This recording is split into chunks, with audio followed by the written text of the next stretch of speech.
Doctor Mohammad ইউনূসের নেতৃত্বে গঠিত অন্তর্বর্তী সরকারের শপথ ও গঠন প্রক্রিয়া বৈধ ঘোষণা করে হাইকোর্টের দেয়া রায় বহাল রেখেছেন আপিল বিভাগ। সকালে প্রধান বিচারপতি সৈয়দ রেফাত আহমেদের নেতৃত্বে 7 বিচারপতির পূর্ণাঙ্গ আপিল বেঞ্চ এই আদেশ দেন। এই রায়ের ফলে অন্তর্বর্তী সরকারের গঠন প্রক্রিয়া এবং কাজ নিয়ে প্রশ্ন তোলার সুযোগ থাকছে না বলে জানান আইনজীবীরা।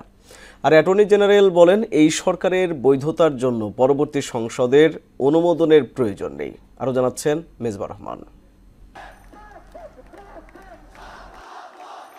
2024-এর গণ-অভ্যুত্থানে আওয়ামী লীগ সরকার পতনের পর সংবিধানের 106 অনুচ্ছেদ অনুসারে অন্তর্বর্তীকালীন সরকার গঠনের বিষয়ে সুপ্রিম কোর্টের মতামত চান রাষ্ট্রপতি। আপিল বিভাগের মতামতের ভিত্তিতে অধ্যাপক মোহাম্মদ ইউনূসের নেতৃত্বে অন্তর্বর্তী সরকার গঠিত হয় এবং উপদেষ্টারা শপথ নেন।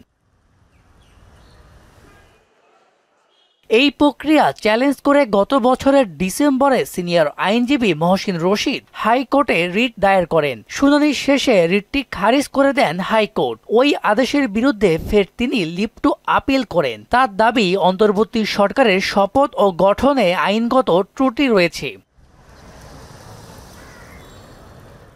অন্তর্বর্তী সরকারের বৈধতা নিয়ে আদালতে দফায় দফায় শুনানি ও আইনগত বিতর্ক চলার মধ্যে পর্যবেক্ষণ সহ লিভ টু আপিল খারিজ করেন আপিল বিভাগ। আজকে সুপ্রিম কোর্ট যে রায় দিলেন, এই সরকারের গৃহীত সংস্কার প্রস্তাব, বিচার এবং নির্বাচন সংক্রান্ত সবকিছুই জনগণের ইচ্ছা এবং লিগ্যাল ইনস্ট্রুমেন্টের ভিত্তিতে হচ্ছে বলে ঘোষণা করলেন। অ্যাটর্নি জেনারেল জানান, বর্তমান অন্তর্বর্তী সরকারের বৈধতার জন্য পরবর্তী নির্বাচিত জাতীয় সংসদের অনুমোদনের প্রয়োজন নাই। গণঅভ্যুত্থানে বিজয়ী শক্তি যেভাবে সিদ্ধান্ত নেবেন, তারা সেইভাবেই এগিয়ে যাবেন।